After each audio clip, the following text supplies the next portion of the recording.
नमस्कार बंधुरा आपनादेर जबा गाछ कि एकेबारे बृद्धि हच्छे ना किंबा गाছে कुड़ी आसছে ना एबं जे कुड़ीगुलो आसছে सेगुलो झरे पड़े जाচ্ছে आमादेर जबा गाছের नानान समस्या तार उपर गाছের पाता हलुद हये जाচ্ছে बंधुरा এই যে সমস্যাগুলো গাছের আমাদের কি হচ্ছে আমরা লক্ষ্য করছি মাঝে মাঝে বৃষ্টি হচ্ছে এখন আমাদের ওয়েদারটা হালকা ঠান্ডা হওয়ার কথা কিন্তু সেখানেও বেশ রোদের তাপমাত্রাটা বেড়ে আছে এবং তার সাথে মাঝে মাঝে বৃষ্টি হচ্ছে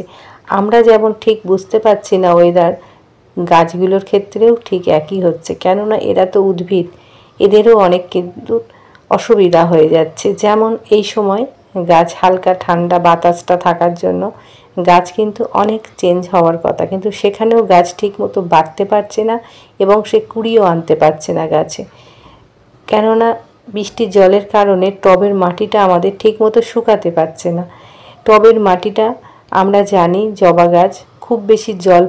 পছন্দ করে না এবং ড্রাই মাটি রাখা যাবে না আমাদের মাটিটাকে হালকা স্যাঁতস্যাঁতে রাখতে হয় আর সেখান থেকে মাটি যদি ভিজে থাকে আমাদের কি হচ্ছে যে ছোট ছোট কুড়িগুলো আসছে কুড়িগুলো কিন্তু ঝরে পড়ে যাচ্ছে আমাদের শিকড়টাকে গাছে টবের মাটিটাকে ভালো করে শুকাতে হবে যখনই দেখবেন রোদ হবে হালকা খোঁড়াই করে দেবেন মাটিটা তাহলে দ্রুত কিন্তু মাটিটা শুকিয়ে যাবে আর মাটিটা যত শুকাবে আমাদের কিন্তু শিকড়টা মাটি দিয়ে তত তাড়াতাড়ি চলাচল করতে পারবে এবং অক্সিজেনটাও চলাচল করতে পারবে সেই কারণে আমরা টবের মাটিটাকে হালকা খোঁড়াই করে নেব এবং যে কুড়ি গাছে আনার জন্য আজকে আমি একটা শক্তিশালী তরল জৈব সার তৈরি করব সেই শক্তিশালী তরল জৈব সারটা যদি গাছে মাসে একবার যদি দিতে পারেন এই যে গাছের পাতা যেমন সবুজ হয়ে থাকছে নাইট্রোজেনে ভরপুর এবং গাছটা ঝাড় হয়ে আছে কিন্তু গাছে কোনো কুড়ি নেই সেই কুড়ি আনার জন্য আজকে আমি যে তরল সারটি তৈরি করেছি সেইটা প্রয়োগ করুন তাহলেই দেখবেন আপনার গাছের কুড়ির অভাব হবে না একবারে প্রত্যেকটি ডালে শাখায় শাখায় কুড়িতে ভরে থাকবে এই যে গাছে ফুল ফুটছে এটা কিন্তু আপনারা যে তরল সারটি আমি তৈরি করছি সেই তার সারটির গুণেই কিন্তু গাছ ভরা ফুল আমার উপহার পাচ্ছে সবজির খোসা এই সবজির খোসাকে তো বন্ধুরা আমরা ফেলে দিই ফেলে না দিয়ে গাছের জন্য একটা সুন্দর তরল সার তৈরি করুন আমি এখানে 1 লিটার জল রেখেছি আর বাড়িতে যে সমস্ত সবজির খোসা সেগুলোকে আমি এই জলের মধ্যে ভিজিয়ে রাখছি দু রাত ভিজিয়ে রাখবেন তার বেশি নয় আর এই তরল সারটা যখনই তৈরি করবেন হয়তো আমরা বুঝতে পারছি না বৃষ্টি হচ্ছে না সেই সময় তৈরি করেছি হঠাৎ করে বৃষ্টি হয়ে গেল কিন্তু বৃষ্টির মধ্যে এই তরল সার গাছে একেবারেই প্রয়োগ করবেন না তাহলে কিন্তু গাছে ফাঙ্গাস ধরে যাবে সেই কারণে যখন দেখবেন মাটি শুকিয়ে আছে সেই সময় আমাদের গাছে তরল সার প্রয়োগ করতে হবে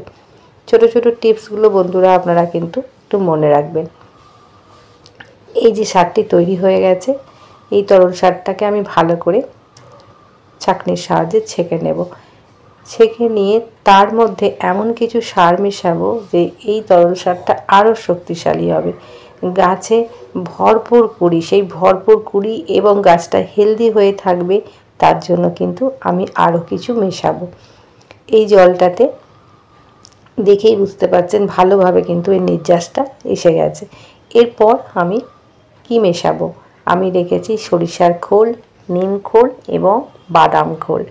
এই সরিষার খোলের মধ্যে আছে প্রচুর পরিমাণে নাইট্রোজেন তার সাথে ফসফরাস এবং পটাশিয়াম তিনটে উপাদানই আমরা পেয়ে থাকি আর বাদাম খোল এমনই একটি সার গাছের জন্য যেটা আপনার গাছের চেহারা যেমন হেলদি থাকবে এবং প্রত্যেকটি শাখায় শাখায় আপনার কুড়িতে ভরে আসবে আর তারপর রেখেছি নিম খোল গাছে একটু নিম খোল আমাদের এই সময় টবের মাটিতে দিতে হবে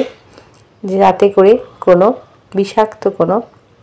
ক্ষতিকর ব্যাকটেরিয়া না জন্মাতে পারে এবং কিছুটা আমরা নাইট্রোজেনও পেয়ে থাকি সেই কারণে আমি কিছুটা নিম খোল দিলাম আর এগুলো পরিমাণটা কতটা দেবেন ঠিক 50 গ্রাম করে আপনারা 1 লিটার যে তরল সারটা আমি নিয়েছি তার মধ্যে 50 গ্রাম করে মেপে প্রত্যেকটা সার আপনারা দিয়ে দেবেন দেওয়ার পর আমি কিন্তু আরও 3 দিন ভিজিয়ে রাখবো কেননা সরিষার খোল গরম আর সেই গরম ঝাঁঝটা 3 দিনে কিন্তু ভালোভাবে চলে যাবে তারপর আমরা গাছে প্রয়োগ করব দেখেই বুঝতে পারছেন জলটা বেশ ভালো করে আমি যে 3টে সার পরে দিয়েছি সেগুলো কিন্তু ভালোভাবে মিশে গেছে এরপর আপনারা কতটা নেবেন, আমি এখানে ঠিক 1 লিটার নিচ্ছি। আর 1 লিটার তরল সারটা কতটা জলে দেবেন, 10 লিটার জলে। আমরা পাতলা একটা খাবার দেব গাছে। যত পাতলা এই খাবারটা দিতে পারবেন গাছে কিন্তু আপনার